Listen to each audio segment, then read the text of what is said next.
sa pamamagitan ng pag-upo dito. Ayan guys, for today's video, magluluto ako ng munggo. Ayan, ilaga ko na yung munggo. Sahugan natin ng, lagyan natin ng malunggay, patula, tsaka ukra. Tanim ni Papa yan dyan sa kanyang garden. Tsaka leftover na pritong isda. Ayan. Tsaka nagpainit na ako guys ng kaldero. Diyan ako maluluto.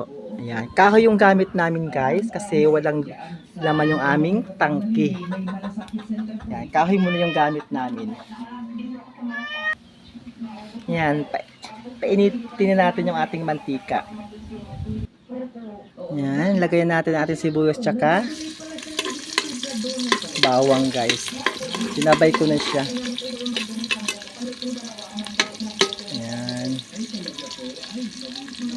Next step. Ayan. Lagyan natin ang ating kamatis. Ayan. Sino nakarelate nito sa bukid? Ayan. Kasi taga-bukid kasi kami guys. Kaya sanay kami mag-ano sa kahoy. Kahoy yung gagamitin na panggatong. Lagyan natin yung munggo natin guys. Ayan, lagay natin yung munggo natin guys. Nilaga na yan guys. Pinakuluan ko na yan. Malambot na yan. Ayan.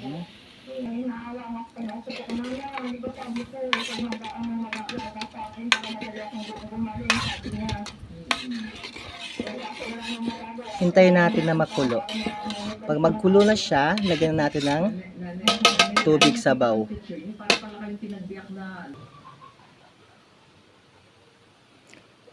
Tulog na tulog si Papa guys.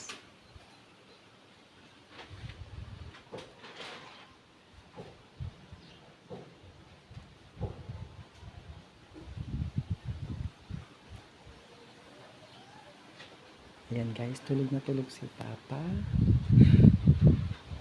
Ito yung maganda dito sa kanyang pwesto kasi kahit wala kang electric fan, hindi mo gamit electric fan, sobrang hangin. Presko dito sa kanya. Ayan. Gigisingin na natin siya pagkakain na. Ito yung oxygen niya guys. Pag-suporta to sa kanya.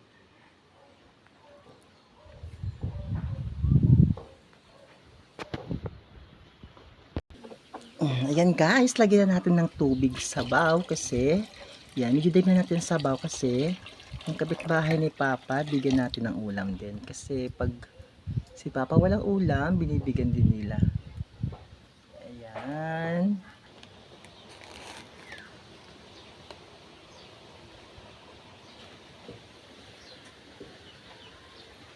Ayan guys, lagyan natin ng sutanghon guys. Kasi request ni Papa. Gusto na nila may sutanghon. Ayan, lagyan ng sutanghon. Request kasi ng ang ating inalagaan Caregiver muna ako ngayon ng umaga. Dispatchadora ako paggabi. Mamaya duty ako mamaya. Makabalik na ako pag duty mamaya. Ayan. Tapos si Tid naman na magbantay pagkagabi.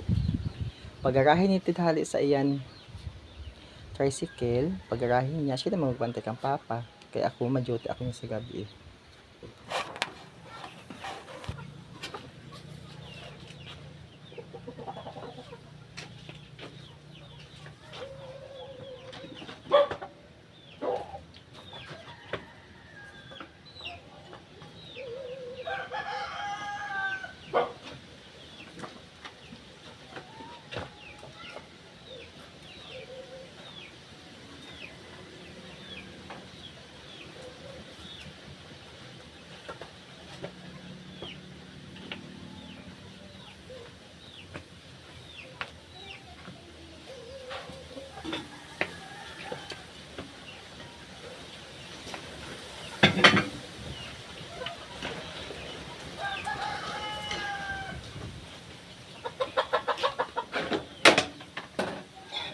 guys is ilagay na natin ang ating hinimay na pritong isda.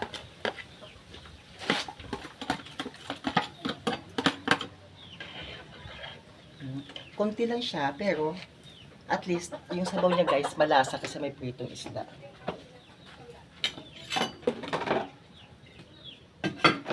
Takpan ulit natin guys. Hintay naman natin kumulo.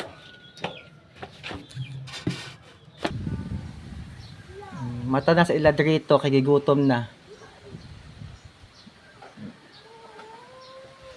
Ale!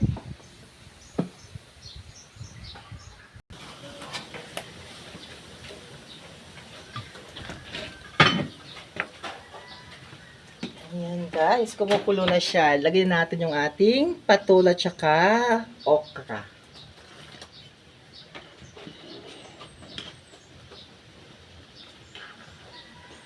Tapos, isabayan natin yung ating sutanghon.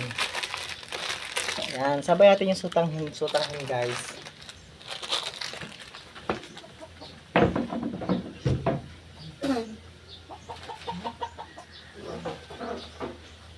Gamit ka ba ganun na kanina? Mama, hello.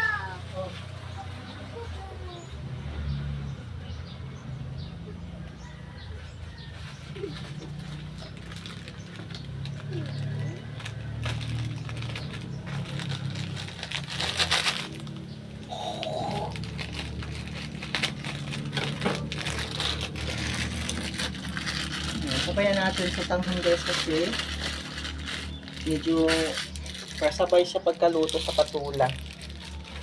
Medyo ano kasi tigas kasi yung sutanghon. Wow, yummy na. Yummy na. Last natin ilagay yung ating malunggay.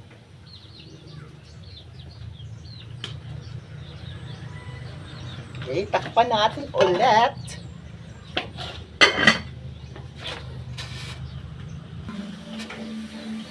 Ayan guys, isunod natin ang ating malunggay.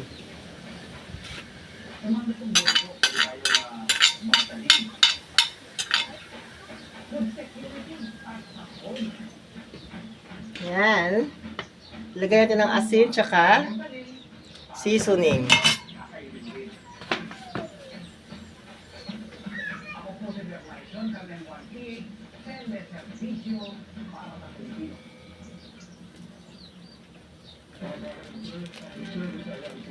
Ayan, lagyan natin ng seasoning. Kunti lang yung seasoning natin yan. Half na yan naiwan kasi hindi masarap kay Papa yung maraming seasoning. Tsaka asin.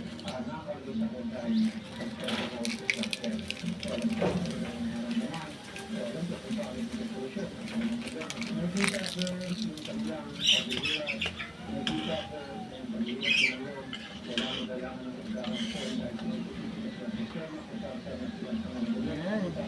Guys, ulam na. Kasi sabi ng doktor, mas maigi kay Papa yung halos araw-araw may gulay talaga siya.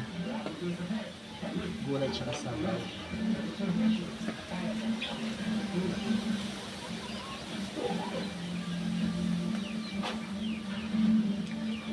Dagdagan natin na asin guys.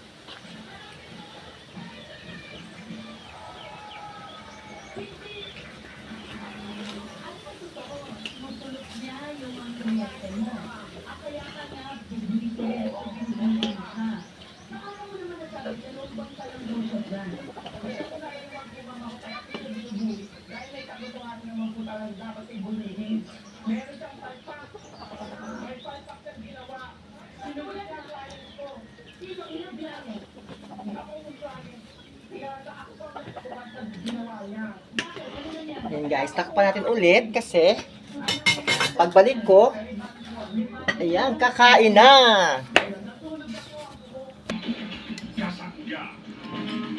Ayan guys, okay na. Kakain na kami ni Father. Kaibigan, para sa Pinoy, buong buo. Puno. Nag-aalak.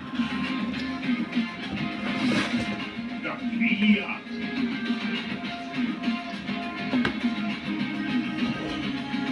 RPTV, para sa Pinoy.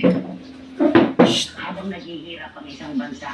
Lalo And guys, kain! Thank you for watching! sa chismis. Escape